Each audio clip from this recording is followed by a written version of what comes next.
El trabajar honradamente cuesta, pero al final tiene sus recompensas. Y yo lo digo de manera así como muy al estilo mío, muy popular: lo que no pagan ahora la gente sinvergüenza o los pícaros, lo van a pagar los hijos y lo van a pagar los nietos. Juan Bendec es un empresario de origen palestino radicado en el Progreso Lloro desde hace más de 5 décadas. Amante de la fotografía y fuertemente arraigado a su familia, Bendec es un personaje notable en la historia política y económica de Honduras y una institución en el Progreso, el lugar hasta donde llegó escapando de la guerra en su natal Palestina.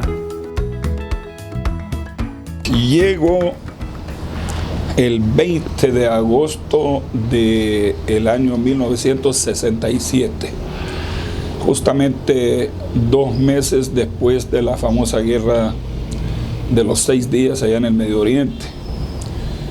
Mi familia ya vivía aquí, de hecho mi madre estaba aquí en el Progreso, y cuando se da la situación ahí de la guerra entre los países árabes e Israel, deciden pues mandarme a traer como haya lugar porque no querían que le pasara nada a su muchachito. Y ingresé aquí el 20 de agosto. Fue un viaje así, de esos viajes repentinos. Nunca me imaginé que iba a venir aquí a Honduras a aprender el idioma español. Aprender el idioma español para mí me costó posiblemente los primeros, qué sé yo, 12 meses. De ahí para allá mi lengua se fue soltando y con tantas novias que tenía, entonces aprendí mucho más rápido. Cuando yo llego, aterrizo en el aeropuerto de Ramón Villeda Morales, en ese entonces se llamaba La Mesa, que era apenas una galera y una pista de aterrizaje. Y cuando yo quedo viendo la montaña frente a mí y veo aquello todo verde, la primera impresión es que ¿por qué Honduras es un país pobre? Si yo vengo de un lugar donde ni siquiera hay árboles en muchas zonas, un país casi desértico. Usted viaja entre Jerusalén y Jericó y usted no encuentra ni siquiera un arbusto en todo el camino, 1.5 horas en camino, y es casi desierto. Y le pregunto al que está ahí, le digo: ¿y este cerro, estas montañas están verdes porque hay una época de lluvia o cómo es la norma? Dice: esto es permanentemente verde. Vaya, cuando vamos cruzando sobre el río Ulúa, y hago esta historia para ilustrar un poco mejor el impacto, esa impresión que yo tuve cuando entré aquí. Veo el río Ulúa, inmenso río, pero un río comparándolo con el río Jordán donde Cristo fue bautizado. Aquel termina siendo prácticamente como una quebradita. Y le digo: este río está bastante lleno. ¿Será por las mismas lluvias? No, me dice: cuando llueve, ese río crece y inunda toda la zona. Y le digo: ¿por qué este país es pobre? Y me quedo viendo y no tuvo casi una respuesta en el instante.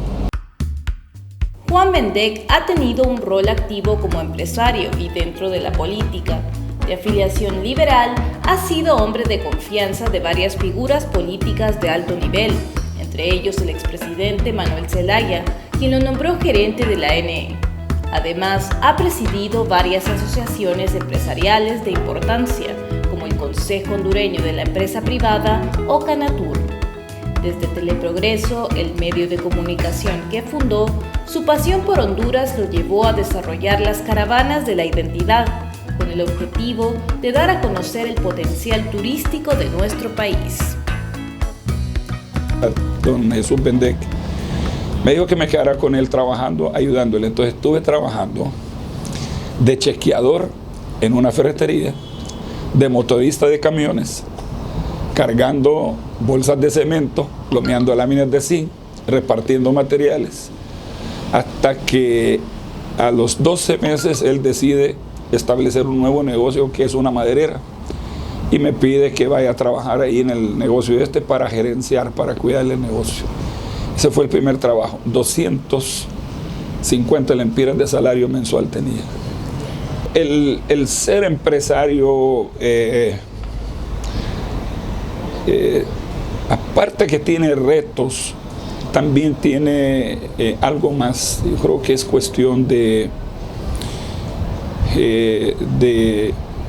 una visualización un poco más clara del futuro de uno. Cuando usted viaja miles de kilómetros de un lugar y viene a vivir a otro, usted no puede darse el lujo de pensar y actuar en la misma forma como usted lo hacía en su país natal. Fueron días o años de mucho trabajo, trabajo permanente y constante, muchas veces 16, 18 horas al día. Y también hubieron fracasos, hubieron momentos en que no todo era color de rosa. O sea, llegar a ser lo que soy en estos momentos ha sido una trayectoria, un camino bastante complicado, pero que al final tiene sus recompensas. Para mí el reto mayor de mi vida, aunque usted no lo crea, es algo que no tiene que ver nada con los negocios, pero era lo que me traía paz y me traía esos deseos de seguir adelante, ¿no? Casarme con una mujer india, que mi familia no quería. Los árabes todavía en ese entonces era que usted tiene que casarse con una turca. Y la familia de ella tampoco le agradaba yo mucho al principio, porque Juan Bendec tenía fama de ser mujeriego, borracho, irresponsable y todo. Entonces, tener a mi esposa viviendo bajo el mismo techo donde vive mi madre y una tía que vivía con nosotros, y hacer que esto funcione, fue para mí el reto mayor, a título personal, que también influye mucho en mi vida empresarial. Hacer que al final mi esposa, que ya está descansando en la paz del Señor, y mi madre estén de amigas, y que al final más bien se ponían las dos de acuerdo para echarme la vaca a mí.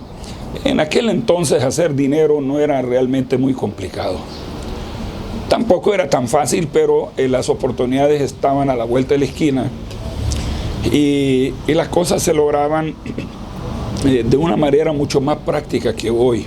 Hoy hay mayor competencia, hay tecnología, hay avance. El empresario que no esté a tono con ese mundo moderno de hoy, difícilmente puede avanzar. Hoy la tecnología, la información está al alcance de cualquier persona. Solamente con apretar un botón en una computadora usted tiene esa oportunidad de entrar en los negocios. Entonces, eso genera definitivamente mayor presión. El que debe de comenzar un negocio ahora debe estar totalmente convencido que el camino no es del todo fácil. Lograr escalar posiciones, lograr subir peldaños en materia de negocios hoy es bastante difícil. Luego también hay que agregarle que en aquel entonces el empresario no tenía tanta presión estatal, no había esa carga de impuestos. Se me acerca una mujer y me dice: don Juan, ¿y usted no anda guardaespaldas? ¿No teme por su vida? No, yo no necesito guardaespaldas. Esa paz interior que uno siente también se refleja en la actitud de uno.